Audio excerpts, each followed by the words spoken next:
Petualangan Pak Jono dan kucing ajaibnya. Pak Jono, seorang pria paruh baya yang tinggal di kampung kecil bernama Desa Kampung Bahagia, terkenal sebagai orang yang memiliki masalah teledor akut. Setiap hari selalu saja ada kejadian konyol yang membuat para tetangganya geleng-geleng kepala. Suatu hari, tanpa sengaja Pak Jono menemukan seekor kucing yang tampak tak biasa di depan rumahnya. Kucing itu berbulu hitam legam dengan mata kuning berkilat seperti bintang di malam hari. Hal yang membuatnya aneh adalah kucing ini bisa berdiri di dua kaki seperti manusia, lengkap dengan topi kecil di kepalanya. Pak Jono yang terkenal usil dan penasaran, segera mendekat dan menatap kucing itu dengan kagum. Astaga, kucing kok bisa berdiri begini? Kau dari planet mana? Wahai makhluk aneh, kata Pak Jono dengan gaya bak ilmuwan. Si kucing menatap Pak Jono sejenak lalu bicara. Tuan, aku bukan kucing biasa. Aku adalah kucing ajaib dari negeri biru. Aku bisa mengabulkan 3 permintaanmu. Pak Jono terbelalak. Dalam hidupnya yang penuh dengan kekonyolan, baru kali ini dia bertemu makhluk yang bisa bicara selain dirinya sendiri. Mengabulkan 3 permintaan. Wah, ini kebetulan sekali.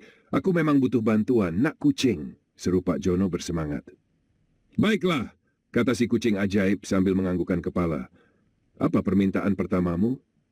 Pak Jono berpikir keras. Sambil menggaruk-garuk kepala, dia berkata, aku ingin punya tubuh yang sehat seperti anak muda.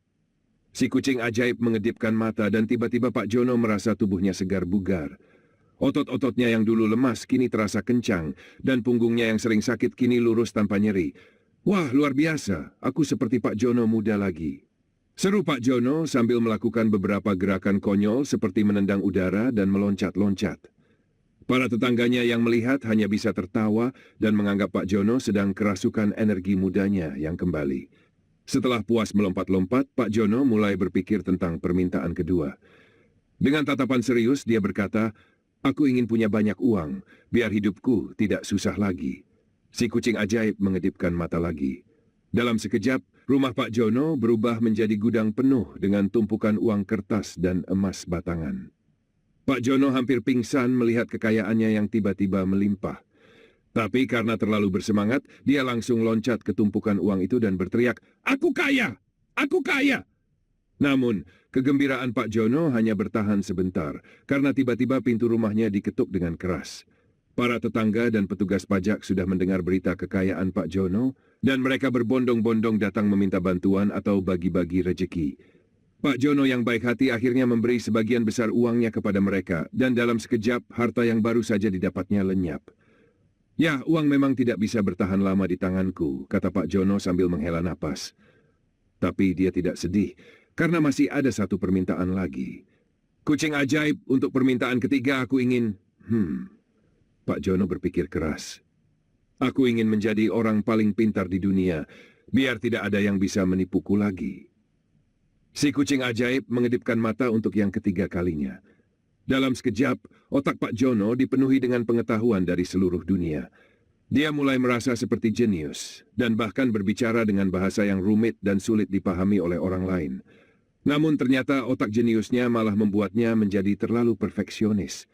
Setiap kali mencoba melakukan sesuatu, Pak Jono selalu memikirkan semua kemungkinan yang ada, sampai akhirnya tidak melakukan apa-apa. Bahkan, untuk menggoreng telur saja, dia perlu berpikir selama setengah jam karena mempertimbangkan segala resiko yang mungkin terjadi. Para tetangga mulai khawatir melihat Pak Jono yang dulu ceria dan polos, kini berubah menjadi sosok yang berpikir terlalu berlebihan. Kucing ajaib yang melihat keadaan ini hanya bisa tersenyum, dan akhirnya berkata, Pak Jono, kebahagiaan itu bukan soal memiliki semua yang diinginkan, tapi mensyukuri apa yang sudah dimiliki. Pak Jono akhirnya tersadar. Dengan perasaan lega, dia pun membiarkan kucing ajaib pergi. Dan sejak hari itu, dia kembali menjadi Pak Jono yang sederhana dan bahagia.